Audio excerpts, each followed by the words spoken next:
আসসালামু আলাইকুম। গতকালকে আমাকে এক ভাই কমেন্ট করেছিলেন যে আপনাকে দালাল বলেছে যে মালয়েশিয়া বর্তমানে পাম অয়েল বাগানে গেলে আপনাকে প্রায় ৬ লক্ষ টাকা খরচ হবে, বেতন ২,০০০ টাকা বেসিক। এটা বলছি। আগে বুঝতে হবে ভাই যে দালাল কাকে বলে, প্রবাসী দালাল কাকে বলে। প্রবাসী দালাল হচ্ছে যে একজন সহজ সরল মানুষকে গ্রামের তার নিজের স্বার্থে লোভে বিভিন্ন ধরনের লোভনীয় ধরনের কথা বলে যখন একটা মানুষকে দেশ থেকে বহিরাগত দেশে তাকে ভ্রমণ করার ইচ্ছা পোষণ করায়, তাকে বলা হয় কিন্তু প্রবাসী দালাল। প্রবাসী দালাল কিন্তু বিভিন্ন প্রকার আছে। আপনার গ্রামের দালাল আছে, শহরের দালাল আছে, বিভিন্ন দালাল আছে। তো প্রবাসীর ক্ষেত্রে কিন্তু শহরের দালালও আছে, গ্রামের দালালও আছে। গ্রামের দালালের কাজ কি, আপনাকে মনে করেন ফুসলিয়ে ফাসলিয়ে বিভিন্নভাবে তারা অফিস পর্যন্ত দিয়ে মানে ট্রাভেলসে খালি পৌঁছা, হয়তো বা সে দালালের কোনো আত্মীয় স্বজন এলাকার মানুষ বা বন্ধু বান্ধব কেউ পরিচিত চাকরি করে, পিউন হোক বা যে কোনো পোস্টে হোক, ট্রাভেলসে চাকরি করে, তার মাধ্যমে সব খবরগুলো জেনে সে কিন্তু মধ্যভোগী হয়ে আপনার কাছ থেকে ২০,০০০ ৫০,০০০ টাকা কিন্তু খায়। যদি সঠিক মতো বিদেশ পাঠাইতে পারে, তত টাকা হজমই করে ফেললো। যদি বিদেশ না পাঠাইতে পারে, তখন কিন্তু তার বাড়ি ঘরের ফোঁজ ছাড়ে না।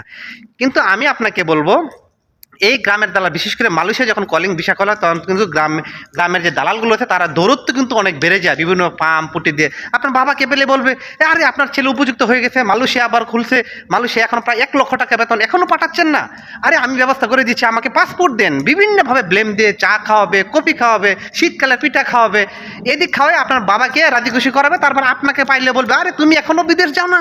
আরে এমন জনের বাসায় তো গিয়ে তোমার ৫ তলা বাড়ি করে ফেলছে, ৩ তলা বাড়ি করে ফেলছে, গাজীপুর জায়গা কিনে গাড়ি লাইছে, মালয়েশিয়া তুমি এখনো বসে আছো, যাতে তার কাছে পাসপোর্টটা দেন। এই হচ্ছে গ্রামের দালালের কাজ। শুধু গ্রাম থেকে শহর পর্যন্ত পাসপোর্টটা এনে দেওয়ার মধ্যভোগী যে জায়গাটুকু, এই জায়গার মধ্যে এই গ্রামের দালালগুলো পয়সা খেয়ে ফেলে, কিন্তু ২০-৪০ হাজার খেয়ে ফেলে। এখন আধুনিক যুগ, ডিজিটাল যুগ, আপনারা একটু কষ্ট হইলেও চেষ্টা করবেন সরাসরি ট্রাভেল এজেন্সিতে আপনি আসার জন্য। মালয়েশিয়াতে প্রায় বাংলাদেশের ১০০ ট্রাভেলসের অনুমতি আছে এই মালয়েশিয়া সরাসরি কলিংয়ে মানুষের আসার জন্য। তাদের কাছে সরাসরি অফিসে যাবেন। গ্রামের দালালে কিন্তু আপনার যদি অফিস থেকে বলে দেয় বেতন হচ্ছে ১৫০০, তারা গিয়ে বলবে এই যে সামনে মাসে কিন্তু ২,০০০ হয়ে গেছে, তোমরা গিয়ে ২,০০০ টাকা বেতন পাবা। এখন যে টাকা রেট থাকে ২৫ টাকা, বলবে তোমরা গেলে ৩০ টাকা রেট পাবা বেতন। কি পরিস্থিতি! মানে যত আপনাকে ব্লেম দেওয়া যায়, যত লোভনীয় কিছু অফার দেওয়া যায়, সেই গ্রামের দালালের মাঝে কিন্তু এইগুলো থাকে। প্লাস আপনারা গ্রামের দালালের যে লোভনীয় কথাগুলো, এইগুলাতে না পড়ে একটু কষ্ট হইলেও আপনারা সরাসরি ট্রাভেল এজেন্সির সাথে যোগাযোগ করবেন। তাহলে কিন্তু আপনারা সঠিকভাবে সঠিক পর্যায়ে কিন্তু আপনারা মালয়েশিয়া আসতে পারবেন। পাম অয়েল বাগানের কাজ কি আরেকজনে কমেন্ট করেছিলেন। পাম অয়েল বাগানে হচ্ছে আপনি একটু কষ্টের কাম, এটা কিন্তু বুঝতে হবে। পাম অয়েল বাগান কিন্তু কষ্টের কাম, শক্তিশালী কাম, ধৈর্যের কাম। আপনাকে কিন্তু অনেক কিন্তু মাথায় নিয়েই আসতে হবে। জঙ্গলার ভিতরে কাজ, পাম অয়েল বাগানে ফল আছে, পাম এগুলো পাড়তে হয়।